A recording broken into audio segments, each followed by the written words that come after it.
പ്രഭാഷകനെ ഔദ്യോഗികമായി സ്വാഗതം ചെയ്യുന്നതിനായി മാനസ് ബാലദേവി ജോയിന്റ് കൺവീനറായ ദുർഗ വിമലിനെ ക്ഷണിക്കുന്നു. 2026 ഇന്നത്തെ ദിവസത്തിലേക്ക് ഏവർക്കും ഹൃദയം നിറഞ്ഞ സ്വാഗതം. ഇന്നത്തെ നമ്മുടെ വിശിഷ്ടാതിഥി ഡോക്ടർ ടി.പി. ശശികുമാർ സർ ആണ്. ശാസ്ത്രം, വിദ്യാഭ്യാസം, ആത്മീയത എന്നീ മേഖലകളിൽ ശ്രദ്ധേയമായ വ്യക്തിത്വമാണ് അദ്ദേഹം. ഗണിതശാസ്ത്രത്തിൽ ഉന്നത പഠനവും ഫ്ലൂയിഡ് മെക്കാനിക്കൽസിൽ PhD-യും നേടിയ അദ്ദേഹം LLB, MBA, മനഃചികിത്സ, കൗൺസിലിംഗ് തുടങ്ങിയ മേഖലകളിലും പഠനം നടത്തിയിട്ടുണ്ട്. ഇന്ത്യയുടെ ബഹിരാകാശ ഗവേഷണ മേഖലയിൽ 20 വർഷത്തിലേറെ ശാസ്ത്രജ്ഞനായി അദ്ദേഹം സേവനം അനുഷ്ഠിച്ചിട്ടുണ്ട്. അധ്യാപകൻ, എഴുത്തുകാരൻ, പ്രഭാഷകൻ, ജീവിത മാർഗദർശകൻ എന്നീ നിലകളിലും അദ്ദേഹം ശ്രദ്ധേയനാണ്. 40-ലധികം പുസ്തകങ്ങളുടെ രചയിതാവായ അദ്ദേഹം വിദ്യാർത്ഥികൾക്കും അധ്യാപകർക്കും വർഷങ്ങളായി മാർഗനിർദ്ദേശം നൽകി വരും. നിലവിൽ തിരുപ്പതിയിലെ ഓഡിശങ്കര ഡീംസ് ടു ബി യൂണിവേഴ്സിറ്റിയുടെ വൈസ് ചാൻസലർ ആൻഡ് പ്രൊവോസ്റ്റായി സേവനം അനുഷ്ഠിക്കുന്നു. ആദരണീയനായ ഡോക്ടർ ടി.പി. ശശികുമാർ സാറിനെ മാനസ് കുടുംബത്തിന്റെ പേരിൽ സ്നേഹത്തോടെയും ആദരവോടെയും നമ്മുടെ വേദിയിലേക്ക് സാദരം സ്വാഗതം ചെയ്തു. നമസ്തേ sir.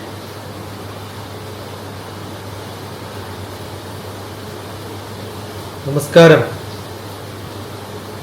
Thank you Durga Vimal. വളരെ സന്തോഷം. NSSന്റെ ഈ വേദിയിൽ എനിക്ക് തോന്നുന്നു കുറേ വർഷം മുമ്പാണ്, 10-26 വർഷം മുമ്പാണ് ഗൾഫിൽ UAE വന്ന സമയത്ത് ഒരു NSS മീറ്റിലെങ്ങാണ്ട് പങ്കെടുത്തായിട്ട് ഓർക്കണം. നല്ല മഴയാണ് ഇവിടെ, കേൾക്കാൻ പറ്റുന്നുണ്ടെന്നുള്ള തോന്നല്ല സംസാരിക്കണേ. എനിക്കൊന്നും കേൾക്കാനില്ല ഞാൻ പറയണത്.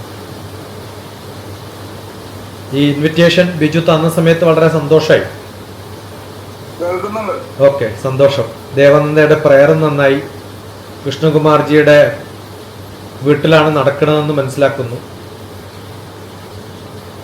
ഈ അടുത്ത കാലത്ത് ഗുരുവായൂര് ഒരു 3-4 മാസം മുമ്പ് ഒരു പ്രഭാഷണത്തിൽ വരേണ്ടായി. ഞാൻ പിരിങ്ങാലക്കുടയാണ് ഉള്ളത്. ആ പ്രോഗ്രാമിൻ്റെ പേര് തന്നെ രാമരാമ പാഹിമാം എന്നായിരുന്നു. അപ്പോൾ കൃഷ്ണകുമാർജി കുറേ പ്രാവശ്യം ചൊല്ലുമ്പോൾ ഞാൻ ദുർഗയോടൊരു ചോദ്യം ചോദിക്കാം, അല്ലെങ്കിൽ ദേവനന്ദ, ഇവർ രണ്ടാളിൽ ആരെങ്കിലും ഒരാൾ ഉത്തരം പറയും. പാഹിമാം എന്ന് പറഞ്ഞാൽ എന്താ അർത്ഥം?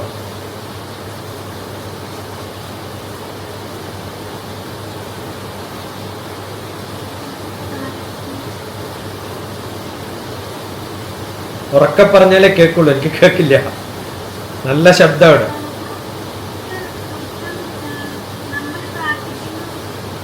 പാഹിമാം എന്ന് പറഞ്ഞാൽ എന്താ അർത്ഥം? നമ്മളൊക്കെ ചൊല്ലാൻ കുഴപ്പമില്ല, ദുർഗമോള് കുഴപ്പമില്ല. ഞാൻ മോളുടെ പ്രായത്തിൽ ഇത്രയും വിവരമില്ലാത്ത ഒരാളായിരുന്നു. എന്നോട് ആരും ചോദിച്ചിട്ടുമില്ല. ഓക്കെ, പക്ഷെ നമ്മൾ ചോദിക്കണം, ഓരോ വാക്കും ചോദിക്കണം. രാമായണം ചൊല്ലുകയല്ല വേണ്ടത്, പാടുകയല്ല വേണ്ടത്, പഠിക്കുക വേണ്ടത്. അപ്പം ഇന്ന് ഹിന്ദുയിസം മലയാളം എന്ന് പറഞ്ഞ ചാനലില് ഇന്നലെ മിഞ്ഞാന്ന് എൻ്റെ അടുത്തൊരു ഇൻ്റർവ്യൂ ഉണ്ടായിരുന്നു. വന്ദേ മാതരം ചൊല്ലണോ പാടണോ എന്ന്. ഞാൻ പറഞ്ഞു, ചൊല്ലുവും പാടുകയും ചെയ്യല്ല വേണ്ടത്, അർത്ഥമറിയുകയാണ് വേണ്ടതെന്നാണ്. പാഹി എന്ന് പറഞ്ഞാൽ രക്ഷിക്കുക എന്നർത്ഥം. ശ്രീലക്ഷ്മി ഇവിടെ മെസ്സേജ് ഇട്ടിട്ടുണ്ട് ചാറ്റ് ബോക്സിൽ, കണ്ടു ഞാൻ. പാഹി മാം, എന്നെ രക്ഷിക്കണേ എന്നാണ്. ഓക്കെ, അപ്പൊ നമ്മൾ എത്ര പ്രാവശ്യം ചെല്ലിട്ടും കാര്യമില്ല. അർത്ഥറിയാതെ പറയുമ്പോൾ അത് സാധാരണ ഒരു മ്യൂസിക് ബോക്സ് ചൊല്ലുന്നത് പോലെയാവുള്ളൂ. ഞാൻ പ്രഭാഷണത്തിന് ടൈറ്റിൽ ചോദിച്ചില്ല, എന്താ പറയേണ്ടതെന്ന് അറിയില്ല. അപ്പോൾ കേൾക്കുന്നത് എന്തെങ്കിലും അവിടുന്ന് തുടങ്ങുക ഞാൻ സാധാരണ. ഇപ്പൊ കൃഷ്ണകുമാർജി പറഞ്ഞത് കുറേ അവതാരങ്ങളുടെ ഓരോ അവതാരത്തിലും രാമൻ വന്ന് രക്ഷിക്കണം, വ്യത്യസ്തമായ രൂപത്തിൽ, വ്യത്യസ്തമായ ഭാവത്തിൽ ദശാവതാരങ്ങളൊക്കെ എടുത്ത് പറയാണ്ടായത്. അതുപോലെ നമ്മൾ ചൊല്ലുന്നതാണ് ഹരേ രാമ ഹരേ കൃഷ്ണ. അവിടെയും രാമനും കൃഷ്ണനും രണ്ടവതാരങ്ങളെയാണ് നമ്മൾ എടുത്ത് പറയുന്നത്. ഹരേ എന്നുള്ളതിനർത്ഥം പലർക്കും അറിയില്ല എന്നുള്ളതാണ്. ഞാൻ പറയാറുള്ളത്, ദുർഗയും ദേവനന്ദയും പോലെയുള്ള കുട്ടികളൊന്നും ഹരേ രാമ ഹരേ കൃഷ്ണ എന്ന് ഉറക്കെ ചെല്ലരുത്. അടുത്ത വീട്ടിൽ ആരെങ്കിലും പേരൊക്കെ മാറ്റിയിട്ട് കൃഷ്ണനോ രാമെന്നോ ഇട്ടിട്ട് നിങ്ങളെ രണ്ടാളെയും കിഡ്നാപ്പ് ചെയ്ത് കൊണ്ടുപോയാൽ കേസ് കൊടുക്കാൻ പറ്റില്ല എന്ന് പറയും. എന്താ കാരണം? അതുപോലെ പാഹിമാം പാഹിമാന്നും ചൊല്ലരുത്. ചൊല്ലിക്കഴിഞ്ഞാൽ എന്നെ രക്ഷിക്കണേ എന്നെ രക്ഷിക്കണേ എന്നാണ്. അപ്പൊ വീട്ടിലെന്തോ ഹസാഡ് സംഭവിച്ചിട്ടുണ്ട്, നിങ്ങളാരോ അടച്ചു പൂട്ടി വെച്ചിട്ടുണ്ട്, അതുകൊണ്ട് ഗസറ്റിൽ പേര് മാറ്റി വെച്ചിട്ട് രണ്ടാളെയും കിഡ്നാപ്പ് ചെയ്ത് കൊണ്ടുപോയാലും പോലീസ് കേസ് കൊടുക്കാൻ പറ്റില്ല. എന്താ കാരണം? നിങ്ങൾ സ്ഥിരമായിട്ട് വിളിച്ച് പറഞ്ഞത് കൊണ്ടാണ് ഞാൻ പൊക്കിക്കൊണ്ടുപോയതെന്ന് പറയും അല്ലേ? അപ്പൊ എന്താണ് ഈ രക്ഷിക്കുക, എന്താണ് ഈ ഹരേ എന്ന കട്ടുകൊണ്ടുപോകാന്ന് അർത്ഥം? എന്നെ കിഡ്നാപ്പ് ചെയ്ത് കൊണ്ടുപോണേ, ഞാൻ അറിയാതെ എന്നെ പിടിച്ചു കൊണ്ടുപോണേന്നാണ്. മഹാമന്ത്രമാണ് ഹരേ രാമ ഹരേ കൃഷ്ണ. കാരണം ഈ കലികാലത്തിൽ നമ്മൾ അറിഞ്ഞുകൊണ്ട് നമ്മളെ സമർപ്പണം ചെയ്യില്ല. നമ്മളൊക്കെ സെൽഫിഷാണ്. അതുകൊണ്ടാണ് ഫോണിൽ നമ്മുടെ പടം മാത്രം, സെൽഫി മാത്രം, കുടുംബക്കാരുടേത് പോലും ഉണ്ടാവില്ല. ആരുടെയും കാര്യങ്ങൾ ശ്രദ്ധിക്കാതെ ജീവിക്കുന്ന ഈ കാലഘട്ടത്തിൽ ഭഗവാനെ പോലും ചിന്തിക്കില്ല കൃത്യമായിട്ട് അറിഞ്ഞിട്ട്. വളരെ ചുരുക്കം പേരേ ഉള്ളൂ. ഇപ്പൊ കുറച്ച് പോപ്പുലാരിറ്റി ഒക്കെ വന്നിട്ടുണ്ട് കൃഷ്ണനും രാമനും ഒക്കെ. അപ്പോ എന്നെ അങ്ങയുടെ അടുത്ത് കൊണ്ടുപോണേ എന്നാണ്. അപ്പൊ എന്ത് തരത്തിലാ കൊണ്ടുപോണ്ടത്? ഏതൊക്കെയാണ് നമ്മുടെ അവതാര പുരുഷന്മാരിലെ? ത്രേതായുഗത്തിലുള്ള രാമൻ, ഞാനിപ്പോ 10ാം അധ്യായം പഠിപ്പിച്ചുകൊണ്ടിരിക്കുന്ന ഭഗവത്ഗീത സ്ഥിരമായിട്ട് വരുന്നുണ്ട്. 52 എപ്പിസോഡ് അങ്ങാണ്ട് ചെയ്തു. ശ്ലോകം ബൈ ശ്ലോകം പഠിപ്പിക്കുകയാണ്. ലക്ഷ്മി കാനാത്ത് എന്ന് പറയുന്ന മസ്കറ്റിലുള്ള കുട്ടിയാണ് ചൊല്ലിത്തരുന്നതും ഞാൻ അതിന് ഒരു എക്സ്പ്ലനേഷൻ പറയുന്നതും. അപ്പൊ അതിൽ 10ാം അധ്യായത്തിൽ വിഭൂതി യോഗത്തിലാണ് ഭഗവാൻ കൃഷ്ണൻ ഓരോരാളുമായിട്ട് കമ്പയർ ചെയ്യുന്നത്. അപ്പൊ ഭഗവാൻ കൃഷ്ണൻ പറയുന്നത്, ഞാൻ സർപ്പങ്ങളിൽ പാമ്പുകളിൽ വാസുകിയാണെന്നും ഓരോ കഥ പറയാണ്. അതിൽ രാമനാണെന്ന് പറയുന്നതുകൊണ്ട്, ആ രാമനാന്ന് പറയുന്നത് മാത്രമല്ല, ഈ അവതാരം കൃഷ്ണകുമാർജി പറഞ്ഞതുകൊണ്ട് അത് മനസ്സിൽപ്പെട്ടതുകൊണ്ട് ഇന്നലെ മിഞ്ഞാന്നൊക്കെ ഭഗവത്ഗീത റെക്കോർഡ് ചെയ്തുകൊണ്ട് ആ ഓർമ്മയിൽ ഇങ്ങനെ പറയാം. ത്രേതായുഗത്തില് ഏറ്റവും ഇഷ്ടപ്പെട്ട വ്യക്തി ആരാന്നറിയോ? കൃഷ്ണനെ. പഴയ ജന്മത്തിൽ രാമനെക്കാളും ഇഷ്ടം. കാരണം ഭഗവത്ഗീത കർമ്മത്തിന്റെ ടെക്സ്റ്റ് ബുക്കാണ്. അപ്പൊ ത്രേതായുഗ കാലത്ത് ധർമ്മത്തിന്റെ ടെക്സ്റ്റ് ബുക്കാണ്. ആയുധമെടുത്തിട്ടുള്ള, അതുകൊണ്ടാണ് ശ്രീരാമൻ എപ്പോഴും ആയുധമുള്ളത് കയ്യിൽ. ശ്രീകൃഷ്ണനെ സുദർശനമാണുള്ളത്. ദർശനം എന്ന് പറഞ്ഞാൽ ഫിലോസഫി എന്നാണ്. നല്ല ഫിലോസഫി പറഞ്ഞു കൊടുക്കുന്ന ആളാണ്, ലെക്ചർ കൊടുക്കുന്ന ആളാണ്. രാമൻ അധികം ലെക്ചർ കൊടുത്തിട്ടില്ല, ആയുധം എടുത്തിട്ടേ ഉള്ളൂ ആവശ്യം വരുമ്പോൾ. അതിനേക്കാളും കൃഷ്ണന് ഇഷ്ടം ഞാൻ കർമ്മത്തിന്റെ കാര്യത്തില് രാമന്റെ ഫാദർ ഇൻ ലോ ആണെന്നാ പറയണത്. ആരാ രാമന്റെ ഫാദർ ഇൻ ലോ? ജനകനാണ്, സീതയുടെ അച്ഛനാണ്. അങ്ങനെ ചില വ്യക്തികളെയൊക്കെ ത്രേതായുഗത്തിലൊക്കെ ജനകാതയ എന്നാണ്. അത് 10ാം അധ്യായം മാത്രമല്ല, 3ാമത്തെ അധ്യായത്തില് കർമ്മം വരുന്ന സമയത്തും 20ാമത്തെ ശ്ലോകമാണെന്ന് എൻ്റെ ഓർമ്മ. കർമ്മത്തിന്റെ കാര്യത്തിൽ മനുഷ്യൻ മാതൃകയായിട്ട് എടുക്കേണ്ടത് ശ്രീരാമന്റെ കാലത്തുണ്ടായിരുന്ന ശ്രീരാമനെ അല്ല കർമ്മത്തിന്റെ ആളായിട്ട് എടുത്തിരിക്കുന്നത്, ജനകനെയാണ്, സീതയുടെ അച്ഛനെയാണ്. സീത ഭൂമി ദേവിയാണ്. ആ ഭൂമിയിലാണ് കർമ്മം ചെയ്യാൻ പറ്റുക. അപ്പൊ ഭൂമിയുടെ അച്ഛനാവുക വേണ്ടത്. കൃഷിയാണ് പ്രാധാന്യം. അടുത്ത രാമന്റെ കഥ പറയുന്നുണ്ട്. അപ്പൊ ഭഗവത്ഗീതയില് ചിലപ്പോഴൊക്കെ ഈ രാമൻ ശ്രീരാമനെ കുറിച്ചാണോ പറഞ്ഞത്, അല്ല പരശുരാമനെ കുറിച്ചാണോ ബലരാമനെ കുറിച്ചാണോ ഒക്കെ സംശയിക്കേണ്ടി വരും. വിഭൂതി യോഗത്തിലെ 31ാമത്തെ ശ്ലോകമാണെന്ന്. അവിടെ കൃത്യമായിട്ട് പറയുന്നുണ്ട്, രാമൻ എന്ന് പറയുന്നത് അസ്ത്രമെടുത്തിട്ടുള്ള അല്ലെങ്കിൽ ആയുധമെടുത്തിട്ടുള്ളതാണ്. അത് ഓരോ രാമന്മാരും ആയുധമെടുത്തിട്ടുള്ളവരാണ്. കലപ്പയാണ് എടുത്തിട്ടുള്ളത്, ബ്രദർ, ജ്യേഷ്ഠ സഹോദരനായിട്ടുള്ളത്. ശ്രീരാമൻ എടുത്തിട്ടുള്ളതും ആയുധം തന്നെയാണ്, പരശുരാമൻ എടുത്തിട്ടുള്ളതും ആയുധമാണ്. അപ്പൊ നമ്മുടെ ഭഗവാന്മാരൊക്കെ ആയുധധാരികളായിരുന്നു. എവിടെയാണോ ധർമ്മത്തിന് ക്ഷയം വരുന്നത് അവിടെ ആയുധം എടുത്തുകൊള്ളാൻ പറഞ്ഞിരിക്കുന്നവരാണ്.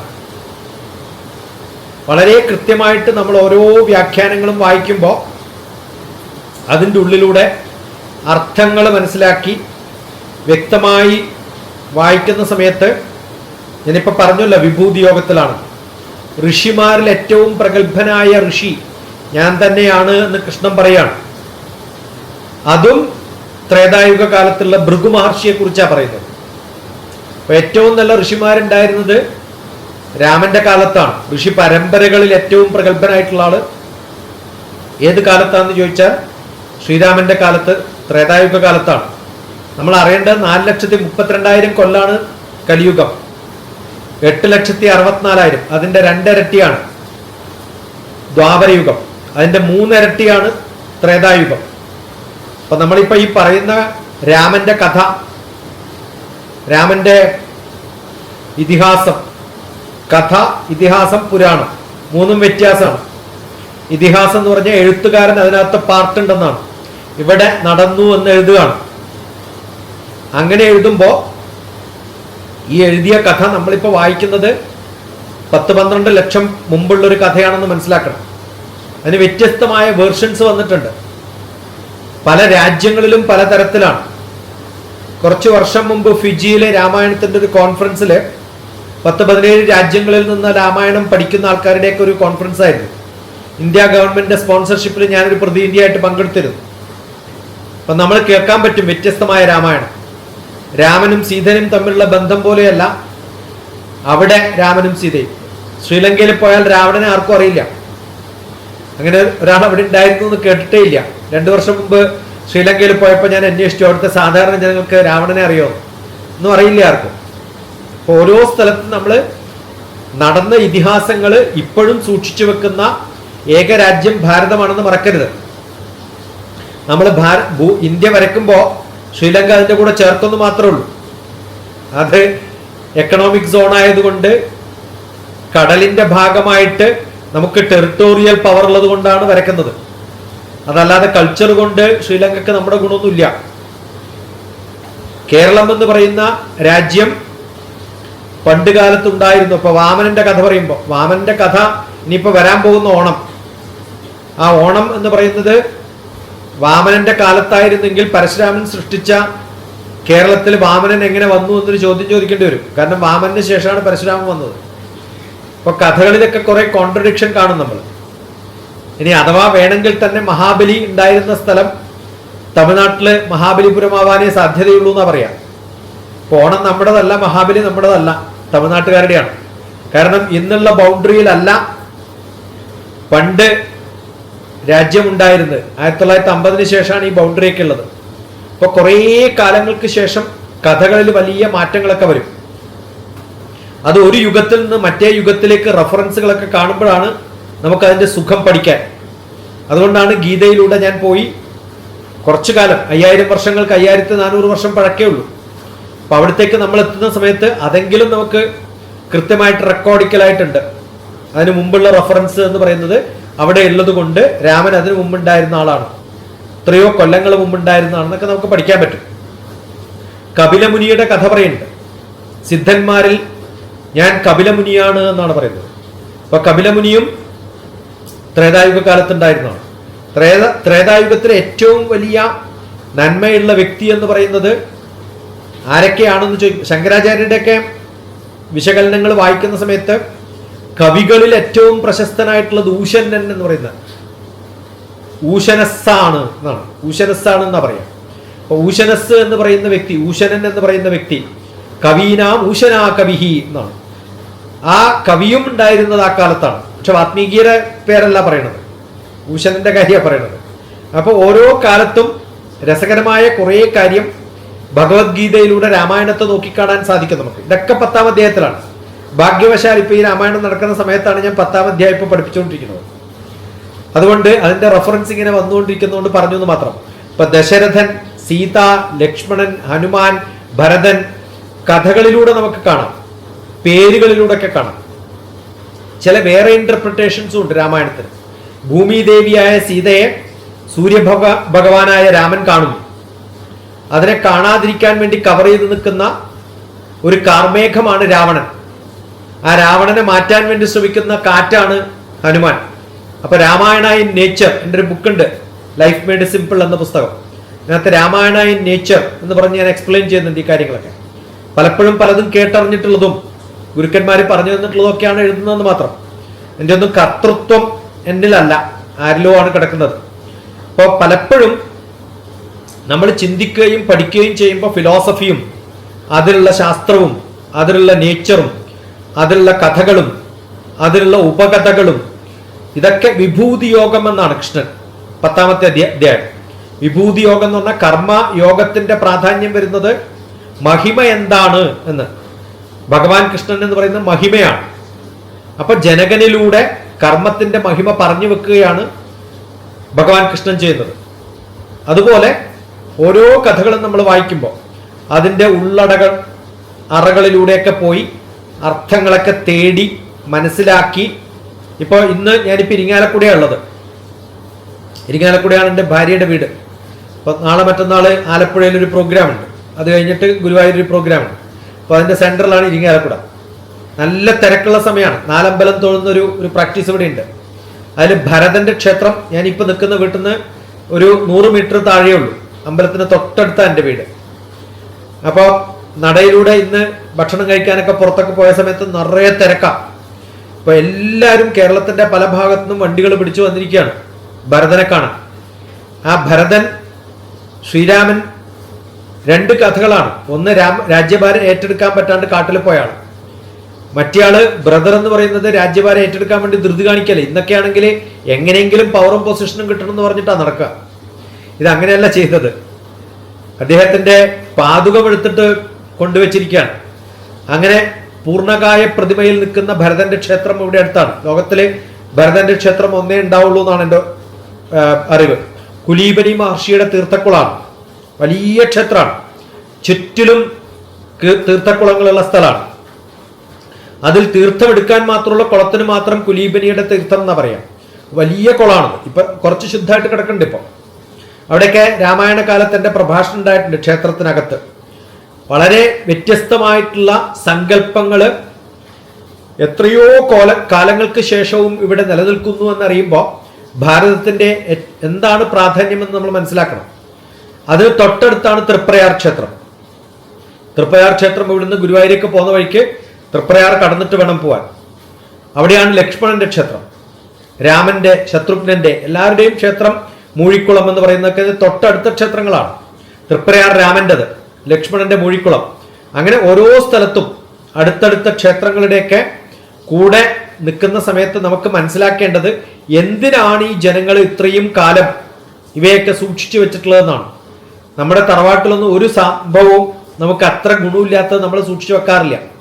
എന്തിനാ വെക്കണത്? ഇത് നമുക്ക് തരുന്ന കുറേ നോളജ് ഉണ്ട്.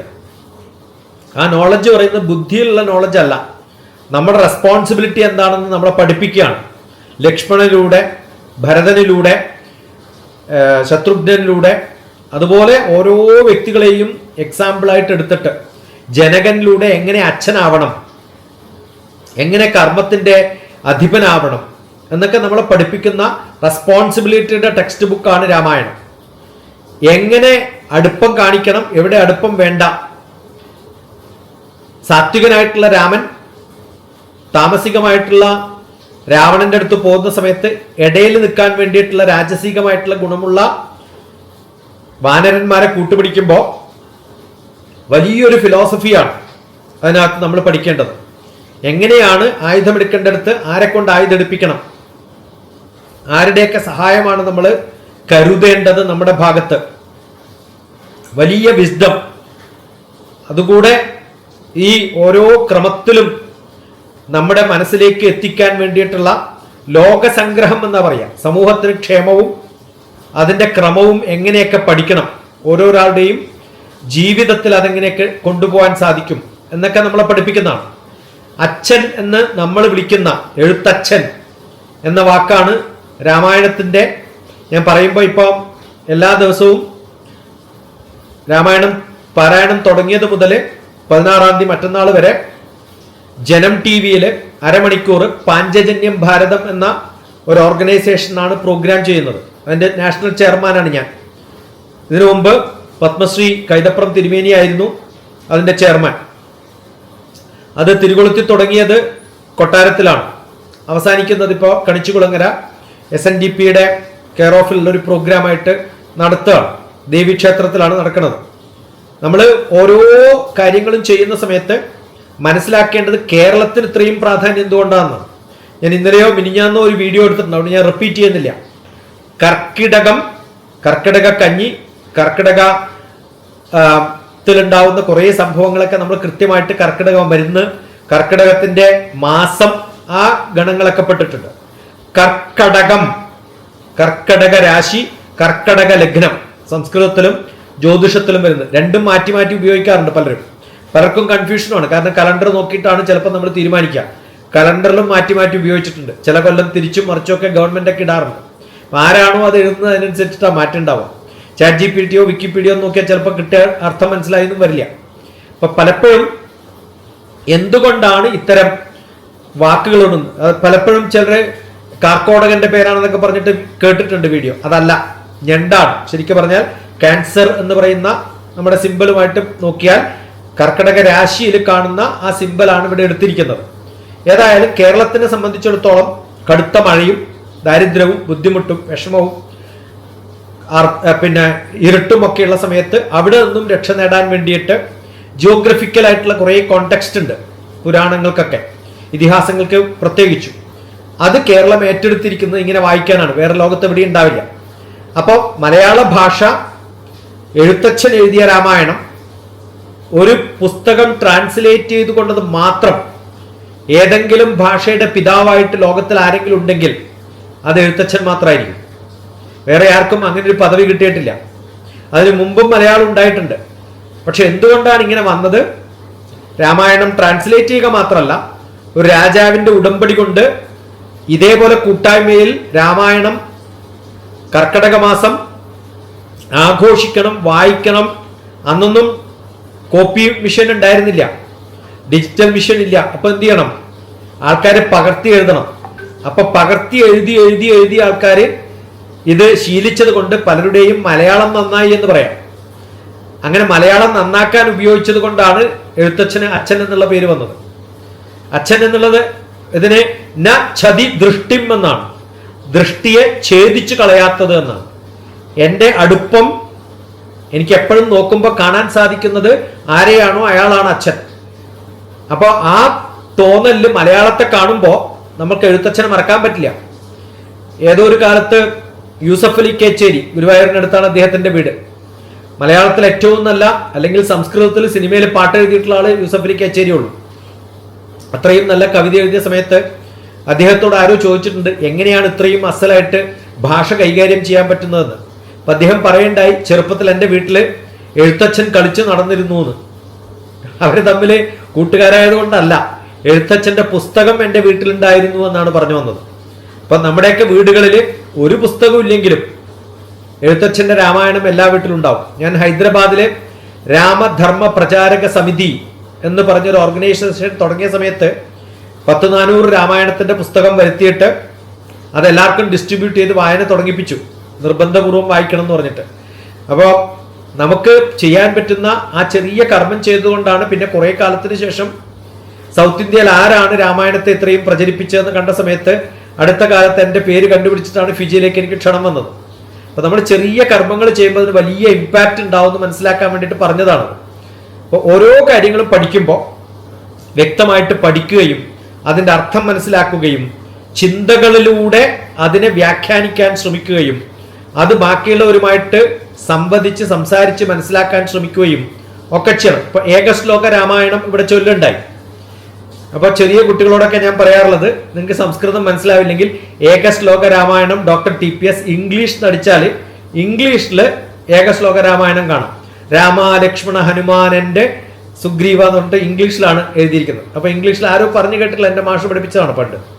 അപ്പൊ അത് പല സ്ഥലത്തും പഠിപ്പിക്കാൻ ഞാൻ ശ്രമിച്ചിട്ടുണ്ട്. കാരണം അടുത്ത ജനറേഷനിലൊക്കെ കഥ പറഞ്ഞു കൊടുക്കുമ്പോൾ ചിലപ്പോൾ ഇംഗ്ലീഷിലൊക്കെ ആക്കി പറഞ്ഞു കൊടുത്ത് പതുക്കെ സംസ്കൃതത്തിലേക്കും മലയാളത്തിലേക്കൊക്കെ വലിക്കുകയാവും നല്ലതെന്ന് തോന്നാറുണ്ട്. അപ്പോൾ ഏത് ഭാഷയിലായാലും ഭാഷാ പിതാവ് എന്ന വാക്കിന് യോഗ്യനായിട്ടുള്ള എഴുത്തച്ഛൻ, വ്യത്യസ്ത ഭാഷകൾ കൈകാര്യം ചെയ്യാൻ പറ്റുന്ന കുറേ പ്രഗത്ഭന്മാരുണ്ടായിരുന്ന നാടാണ് നമ്മുടേത്. ശ്രീനാരായണ ഗുരുവൊക്കെ 3 ഭാഷകളിൽ വ്യത്യസ്ത ഭാഷകളിൽ എഴുതുമ്പോൾ പോലും ഒരു വാക്കുപോലും കോപ്പി ചെയ്യാതെ, നമ്മളിപ്പോൾ പറയുമ്പോൾ എത്രയോ ഇംഗ്ലീഷ് വാക്കുകളാണ് ഉപയോഗിക്കുന്നത്. ഞാൻ അങ്ങനെ അല്ലാതെ സംസാരിക്കാനും എഴുതാനും കഴിവുള്ള ആൾക്കാരുണ്ടായിരുന്നു. ഭാഷ സ്ഫുടത, അർത്ഥം കൃത്യമായി, മലയാളം സംസാരിക്കുമ്പോൾ മലയാളം മാത്രം, സംസ്കൃതം സംസാരിക്കുമ്പോൾ സംസ്കൃതം മാത്രം, അങ്ങനെ തമിഴ് പറയുമ്പോൾ തമിഴ് മാത്രം ഉപയോഗിക്കാൻ പറ്റുന്ന ആൾക്കാർ പണ്ടുണ്ടായിരുന്നു. അത്രയൊന്നും ചാതുര്യം നമുക്കിപ്പില്ല. ഈ കാരണം എന്താ വെച്ചാൽ പലപ്പോഴും നമ്മൾ വളരെ സൂപ്പർഫിഷ്യലായിട്ട് പോകുന്നു എന്നുള്ളതാണ്. ആ സൂപ്പർഫിഷ്യൽ അല്ലാതിരിക്കണം എന്ന് പറയാൻ വേണ്ടിയാണ്. എഴുത്തിന്റെ അച്ഛൻ, എഴുത്ത് ഞാനുമായിട്ട് ഛേദിക്കാതെ എന്നെ കൊണ്ടു നടക്കുന്ന അച്ഛൻ. ഏത് വാത്മീകിയുടെ കഥയിൽ അമ്പെയ്തിട്ട കിളിയുടെ കഥയാണ് തുടങ്ങുന്നതെങ്കിൽ അതേ കിളിക്ക് ജീവൻ കൊടുത്ത് കഥ പറയിപ്പിച്ച ആളാണ് എഴുത്തച്ഛൻ എന്ന് മറക്കരുത്. അപ്പൊ നമ്മൾ ഓരോന്ന് വായിക്കുമ്പോൾ അതിന്റെ ഇടയിലൂടെ ഇങ്ങനെ കാണുമ്പോഴാണ് നമുക്കതിനെ വ്യത്യസ്തമായിട്ട് നോക്കിക്കാണാൻ സാധിക്കാം.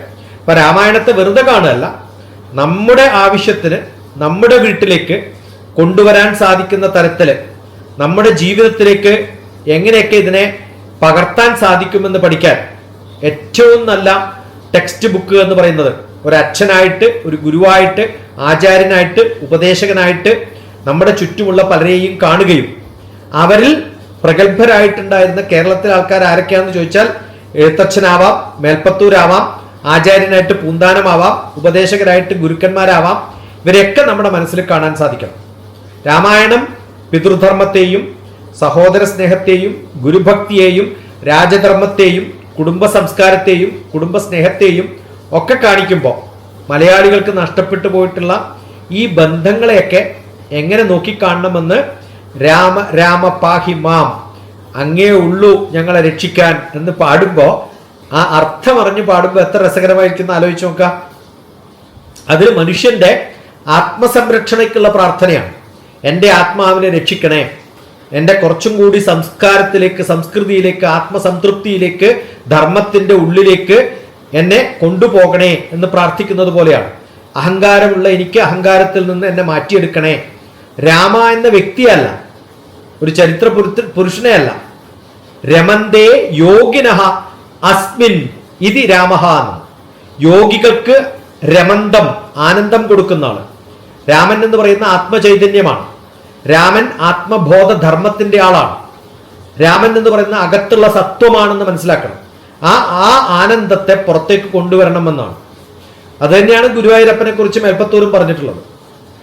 അപ്പോൾ നമ്മുടെ വിശ്രമിക്കുന്ന മനസ്സിനെ സത്യത്തിൽ വിശ്രമിക്കാൻ വേണ്ടിയിട്ട് കൊണ്ടുവിടണേ എന്നാണ്. വെറുതെ അല്ല. മനുഷ്യന്റെ ഒരു വിളി എന്ന് പറയുന്ന രാമ രാമ രാമ രാമ എന്ന് പറയുമ്പോൾ ഈ പുറമേയുള്ള ലോകത്തിന്റെ ധർമ്മത്തെ അല്ല വിളിക്കുന്നത്, എൻ്റെ ഉള്ളിലെ ധർമ്മത്തെ വിളിക്കുകയാണ്. അപ്പോൾ ആ അവസ്ഥയിലേക്ക് എന്നെ രക്ഷിക്കണേ, എൻ്റെ ഉള്ളിൽ സമാധാനം തരണേ, ധർമ്മം തരണമേ, ശാന്തി തരണമേ, ജ്ഞാനം തരണമേ എന്നാണ്. ലോകത്തിലെ ഏറ്റവും നല്ല കർമ്മം ഏതാണെന്ന് ചോദിച്ചാൽ ജ്ഞാനമാണ്, അറിവാണ്. ആ അറിവുണ്ടാക്കി തരണേ എന്ന് പ്രാർത്ഥിക്കുകയാണ് നമ്മൾ ചെയ്യുന്നത്. ആ അറിവിന് വേണ്ടിയിട്ടാണ് നമ്മുടെ എല്ലാവരുടെയും നോട്ടം. അപ്പൊ അറിവ് നേടുകയാണ് വേണ്ടത്. അക്ഷരങ്ങളുടെ നാടാണ്, ആധ്യാത്മികതയുടെ നാടാണ്, കിളിപ്പാട്ടിന്റെ നാടാണ് നമ്മുടെ നാട്. അതില് നമ്മൾ മറന്നുപോയിട്ടുള്ള കുറേ കാലങ്ങൾക്ക് മുമ്പ് 1970s ഇങ്ങനെ ഒരു പതിവില്ല. ഈ ഒരു കാലത്ത് ഈ 10-40 വർഷം 50 വർഷം ഞാൻ ജീവിക്കുമ്പോൾ ഞാൻ കണ്ടിട്ടുള്ള മാറ്റം, ആധ്യാത്മികമായ മാറ്റം, കൾച്ചറലായിട്ടുള്ള മാറ്റം, ചിന്തകളിലുള്ള മാറ്റം, തോന്നലുകളിലുള്ള മാറ്റം, അതാണ് നമ്മളെ പാഹിമാം പാഹിമാം എന്ന് വിളിപ്പിച്ചുകൊണ്ടിരിക്കുന്നത്. ചെറുപ്പത്തിലൊക്കെ പറഞ്ഞിട്ടുണ്ട് ഞാനും. അർത്ഥം അറിയാതെയും ഒക്കെയാണ് പാടിയത്. അന്ന് പറഞ്ഞു തരാനോ ചോദിക്കാനോ ആരും ഉണ്ടായിരുന്നില്ല. ജ്ഞാനം വേണം, ശക്തി വേണം, അതിൻ്റെ കൂടെ ശാസ്ത്രവും വേണം. യുക്തിയുക്തമുപാദേയം വചനം ബാലകാതപി അന്യത്രണമവത്യാജ്യം അപ്യുക്തം ബ്രഹ്മകാതപി എന്നാണ്. ബ്രഹ്മാവ് പറഞ്ഞാലും യുക്തിയില്ലാതെ, കൃത്യമായിട്ട് അർത്ഥം മനസ്സിലാക്കാതെ ഒരു കാര്യവും കേൾക്കരുത്, പറയരുത് എന്നാണ്. നമ്മുടെ ടെക്നോളജിയും പവറും ഒക്കെ ഉള്ളൊരു കാലത്താണ്. പക്ഷെ ഇവിടെ നമ്മൾ മറന്നു പോകുന്നത് പലപ്പോഴും കമ്പാഷനും ഫാമിലിയും മൈൻഡ് സെറ്റ് ഒക്കെ ഡിസ്റ്റർബ്ഡ് ആണ് പലരുടെയും. കുറേ കുട്ടികളായിട്ട് ഇപ്പം ഇത് ക്ലാസ് കഴിഞ്ഞാൽ 11 മണി ഞാനൊരാൾക്ക് സമയം കൊടുത്തിട്ടുണ്ട്. JEE എക്സാം പ്രിപ്പയർ ചെയ്യണോ, നീറ്റ് പ്രിപ്പയർ ചെയ്യണോ, കണ്ടിന്യൂ ചെയ്യണോ, റിപ്പീറ്റ് ചെയ്യണോ, ഇത് എല്ലാ ദിവസവും ആയിരക്കണക്കിന് പിള്ളേർക്കാണ് മെസ്സേജ് കൊടുക്കുന്നത്. ഒരു ദിവസം 1000 മെസ്സേജാണ് കൊടുക്കുന്നത്. ഓരോന്നിനും അവരുടെ കുറേ ഡിസ്കഷൻസ്. ഇന്നാണ് ഷാർജയിൽ നിന്ന് ഒരു കുട്ടിക്ക് ഇപ്പോൾ കഴിഞ്ഞതേ ഉള്ളൂ ഒരു സെഷൻ. ഷാർജയിലുള്ള ഒരാളാണ്. 12ാം ക്ലാസ് കഴിഞ്ഞ് എന്ത് പഠിക്കണം, പൈലറ്റ് ആവണോ, എന്താ ആവേണ്ടതെന്ന് പോലും അറിയില്ല. നമുക്ക് ലക്ഷ്യബോധമില്ല. ആ ലക്ഷ്യബോധമില്ലാത്ത കാലത്താണ് നല്ല ലക്ഷ്യബോധമുള്ള രാമനെ കുറിച്ചൊക്കെ എത്ര കൃത്യമായിട്ടാണ്. അച്ഛൻ പറഞ്ഞത് കേൾക്കണോ, വേണ്ട, അച്ഛൻ പറഞ്ഞത് കേൾക്കണമെന്നില്ല മക്കള്. പിന്നെ എന്തിനാ രാമൻ അച്ഛൻ പറഞ്ഞിട്ട് കാട്ടിപ്പോയത്? അച്ഛൻ പറഞ്ഞത് കൊണ്ടല്ല പോയത്, രാജാവ് പറഞ്ഞത് കൊണ്ടാണ്. എന്തൊക്കെ നമ്മൾ കഥ കേൾക്കുമ്പോൾ ഹിസ്റ്ററിയിലൊക്കെ അച്ഛനെ കൊന്ന് രാജാവായ മക്കളുടെ കഥയാണ് നമ്മൾ പഠിക്കുക. മുഗൾ രാജവംശത്തിലൊക്കെ അങ്ങനെ കൊല്ലാമായിരുന്നു വേണമെങ്കിൽ രാവണനെ കൊല്ലാൻ പറ്റുന്നവർക്ക് സ്വന്തം അച്ഛനെ കൊന്നിട്ട് രാജാവായിക്കൂടെ? അങ്ങനെയല്ലേ നമ്മൾ കേൾക്കുന്ന മുഗൾ രാജവംശത്തിന്റെ കഥ. എന്തേ ചെയ്യാണ്ടിരുന്നത്? അച്ഛനെ ബഹുമാനിക്കുന്ന മകനായില്ലെങ്കിലും, രാജാവിനെ ബഹുമാനിക്കുന്ന മകനായില്ലെങ്കിൽ നാളെ ഇദ്ദേഹം രാജാവായ ജനങ്ങളൊന്നും അനുസരിക്കില്ല. അപ്പൊ അതുകൊണ്ടാണ് രാജാവാകുന്ന സമയത്ത് ഒരു ക്ലീൻ പൊസിഷൻ ഉണ്ട്. ധർമ്മം എന്ന് പറയുന്നത് സ്വധർമ്മം, കുടുംബധർമ്മം, രാജധർമ്മം, പ്രൊഫഷണൽ ധർമ്മം. പ്രൊഫഷണൽ ധർമ്മം എത്രത്തോളം വേണമെന്ന് നമ്മളെ പഠിപ്പിക്കുന്ന ഏറ്റവും നല്ല ടെക്സ്റ്റ് ബുക്ക് രാമായണാവഞ്ചനം. ആ പ്രൊഫഷണൽ ധർമ്മത്തെക്കാളും കൂടുതലാണ് ലോകധർമ്മം. അതുകൊണ്ടാണ് രാവണനെ കൊന്നിട്ട് അവിടുത്തെ രാജാവായിട്ട് ലക്ഷ്മണനെ വാഴിച്ചിട്ടില്ല. ചെയ്യാമായിരുന്നു വേണമെങ്കിൽ. അതിന് പകരം അദ്ദേഹത്തിന്റെ അനുജനെ രാജാവാക്കി വാഴ്ത്തിയത് ലങ്കയിൽ വെച്ചിട്ടല്ല, ധനുഷ്കോടിയിൽ കൊണ്ടുവന്നിട്ടാണ്. അവിടെ രാമന്റെ ക്ഷേത്രമുണ്ട്. ധനുഷ്കോടിയുടെ രാജാവായിട്ട് വാഴിച്ചിട്ടുള്ള സ്ഥലവും ക്ഷേത്രത്തിന്റെ ഭാഗമായിട്ട് കിടപ്പുണ്ട്. കഴിഞ്ഞ വർഷം ഞാൻ അവിടെ പോയിരുന്നു, ധനുഷ്കോടിയിൽ. ആ സമയത്താണ് നമ്മൾ കഥകളൊക്കെ വായിക്കുമ്പോൾ ആ സ്ഥലവും കൂടി കാണുമ്പോഴാണ് നമ്മുടെ ഹൃദയമിടിപ്പില് അതൊക്കെ ഭാഗമായി മാറുക. അപ്പൊ രാമായണത്തിന്റെ കഥ പറയുമ്പോൾ, മഴക്കാലത്ത് രാമായണത്തിന്റെ പാട്ട് പാടുമ്പോൾ, കർക്കിടക രാത്രികളിൽ നമ്മൾ പറയുമ്പോൾ ഭയമില്ലാതെ ജീവിക്കാൻ നമ്മളെ പഠിപ്പിക്കുന്നത് രാമായണമായിരുന്നു. അതുകൊണ്ടാണ് ഒരു ഭക്തിഗാനം മാത്രമല്ല, ഒരു സിവിലൈസേഷന്റെ മെമ്മറിയാണ്, ഇമോഷണൽ ഹീലിംഗിന്റെ ഒരു ടെക്സ്റ്റ് ബുക്കാണ്. ധർമ്മത്തിന് കൃത്യമായിട്ട് സൈക്കോളജിയുടെ ഫസ്റ്റ് ടെക്സ്റ്റ് ബുക്ക് ഏതാണെന്ന് പലരും ചോദിച്ചാൽ സൈക്കോ തെറാപ്പിസ്റ്റ് ഞാൻ പറയാറുള്ളത്, ഞാൻ ഫോളോ ചെയ്യുന്നത് വസിഷ്ഠനെയാണ്. പൂർണ്ണേ മനസ്സി സമ്പൂർണം ജഗത് സർവം സുധാദ്രവൈഹി ഉപാന ഗൂഢപാദസ്യ നനുചർമാസ്തൃതൈവ ഭൂഹു. രാമൻ അത്ര നല്ല കുട്ടിയൊന്നും ആയിരുന്നില്ല ടീനേജില്. അച്ഛനെ ബഹുമാനിക്കാത്ത ആളായിരുന്നു. പക്ഷെ അദ്ദേഹത്തിന് സൈക്കോ തെറാപ്പിസ്റ്റായ വസിഷ്ഠന്റെ 18 ദിവസത്തെ ട്രീറ്റ്മെന്റ് കഴിഞ്ഞപ്പോഴാണ് ഈ ടീനേജർ ആയിട്ടുള്ള രാമൻ അച്ഛനോട് ബഹുമാനം വരുന്നത്. അങ്ങനെ എഴുതിയ ഫസ്റ്റ് സൈക്കോളജി ബുക്കാണ് യോഗവാസിഷ്ടം. ആ രാമൻ പഠിച്ചതാണ് അടുത്ത ജന്മത്തിൽ കൃഷ്ണൻ അർജുനന് പറഞ്ഞു കൊടുക്കുന്നത്. അപ്പൊ emotional healing, ethical awakening, inner engineering, cultural self repair, എന്തൊക്കെ എക്സാമ്പിൾസ് ആണ് സൈക്കോളജിക്കലി നമുക്ക് കാണാൻ പറ്റുമെന്നറിയോ? ഇപ്പൊ ലോകത്തിന്റെ ഏറ്റവും വലിയ മാനുവൽ ഫോർ ലൈഫ്, ജീവിക്കാനുള്ള മാനുവൽ ഏതാണെന്ന് ചോദിച്ചാൽ അത് രാമായണമാണെന്ന് പറയാതെ വയ്യ. കുറേ എക്സാമ്പിൾസ് പറഞ്ഞ് നിർത്തിയിട്ടുണ്ട്. ഇപ്പൊ 2-3 എപ്പിസോഡുകളിൽ ഞാൻ ജനം TV-ക്ക് കൊടുത്തിട്ടുള്ളതും രാമായണം എന്ന് പറഞ്ഞ് കൊടുത്തിട്ടുണ്ട്. ഇന്നലെ മിഞ്ഞാന്ന് ചിക്കാഗോയിലായിരുന്നു ഗീതാ മണ്ഡലിന് വേണ്ടിയിട്ട് എൻ്റെ രാമായണ പ്രഭാഷണം. അത് നാട്ടില് കണ്ണൂരിലുള്ള എൻ്റെ തറവാട്ടിൽ വെച്ചാണ് കൊടുത്തത്. അപ്പൊ വ്യത്യസ്തമായ സ്ഥലത്ത് വ്യത്യസ്തമായ കാര്യങ്ങൾ പറയുമ്പോൾ അതൊന്നും അല്ലാതെ കുറച്ചെന്തെങ്കിലും പറയണമെന്ന് തോന്നിയപ്പോഴാണ് ഈ കൃഷ്ണകുമാർജിയുടെ ആ ചാൻഡിങ് തുടങ്ങിയത് കൊണ്ട് അതുമായിട്ട് ബന്ധപ്പെടുത്തി കുറച്ചൊക്കെ പറഞ്ഞു എന്ന് മാത്രം.